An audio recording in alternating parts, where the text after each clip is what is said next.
में इससे पहले हम 5 कारक के बारे में जान चुके हैं। आज जानेंगे छठा कारक। कौन सा है? संबंध कारक। कौन सा है? संबंध कारक। बोल लो। तो शब्द के जिस रूप से संज्ञा या सर्वनाम के साथ क्या हो, संबंध का हो, यानी संबंध बताया जा रहा हो, तो हम क्या कहेंगे? संबंध कारक कहेंगे।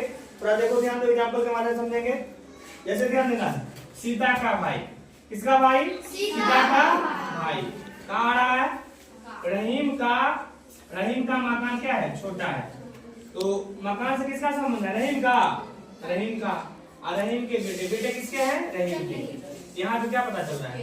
तो का आ रहा है, फिर का आ रहा है, या के आ रहा है, या की आएगी, है ना? कुछ आ सकता है। जैसे ध्यान दो, सीता की बहन। यहाँ पे क्या आ रहा है? की आ रहा है। तो स्पष्ट बात है, जो कारक चिन्ह क्या रहेगा? काके, की, रारे, री, नाने, नी। ठीक है ना? तो इसके बाद जानते हैं अधिकरण कारक के बारे में। तो शब्द के जिस रूप से क्रिया के आधार मतलब कौन जगह पे हो रहा है और किस समय हो रहा है, यानी किस स्थान पे हो रहा है और किस समय हो रहा है, और इसका अगर बोध हो जाएगा तो क्या हो जाएगा? ये अधिकरण कारक हो जाएगा। और इसका चिन्ह क्या होता है? कारक चिन्ह क्या होता है? में और पर। ऊपर भी हो सकता है, में, पर और ऊपर भी हो सकता है, लेकिन ध्यान रखना में पर याद रहे तो ठीक है, कोई दिक्कत नहीं। अब ध्यान दो, फॉर एग्जांपल के माध्यम से समझ लेंगे हम। तो ध्यान देना है, उस जगह एक सभा होने जा रहा है या जा रही है। उस जगह एक सभा होने जा रही है। यहाँ ध्यान दो, यहाँ पे क्या छुपा हुआ है? हम ऐसे बोलेंगे, जो उस जगह पर क्या पर छुपा हुआ है ना, पर एक सभा होने जा रही है। यहाँ पे पर छुपा हुआ है। अब ध्यान देना, इन दिनों वह पटना है। पटना मतलब वह पटना में रहता है, तो वह पटना में है। तो यहाँ पे क्या छुपा हुआ है? में। और ध्यान देना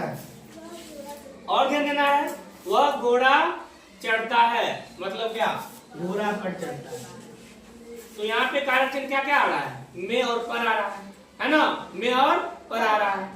जैसे और लिख सकते हैं, वह आसमान उड़ता है। वह आसमान उड़ता है। तो यहाँ पे क्या छुपा हुआ है? वह आसमान में उड़ता है। तो यही स्पष्ट हो रहा है अधिकरण कारक में, जो में और पर है ना? ये संबोधन कारक के बारे में। क्या है? संबोधन कारक, है ना? स्पष्ट है। संबोधन मतलब क्या? किसी को बुलाना या पुकारना, है ना? तो ध्यान दो, जिन शब्दों का प्रयोग किसी को बुलाने के लिए या पुकारने के लिए, है ना, किया जाता है, उसे क्या कहेंगे? संबोधन कारक कहेंगे। एग्जाम्पल के माध्यम से ध्यान दो, थोड़ा क्या करना है? हे श्याम, इधर आओ। अरे तुम क्या कर रहे हो? हे प्रभु, उसके ऊपर कृपा करना। इसमें क्या है? इसमें क्या किया जा रहा है? किसी के लिए मन्नत मानी जा रही है, या किसी के लिए दुआ किया जा रहा है, भगवान से कुछ मांगा जा रहा है ना? और क्या किया जा रहा है? ये क्या है? सभी सेंटेंस क्या कर रहे हैं? इशारा की ओर या पुकारने का बोध करा रहा है। इसलिए क्या हो जाएगा? ये संबोधन कारक। और इस प्रकार से तुम लोगों का ये कारक चैप्टर क्या हो गया? कंप्लीट हो गया। ठीक है।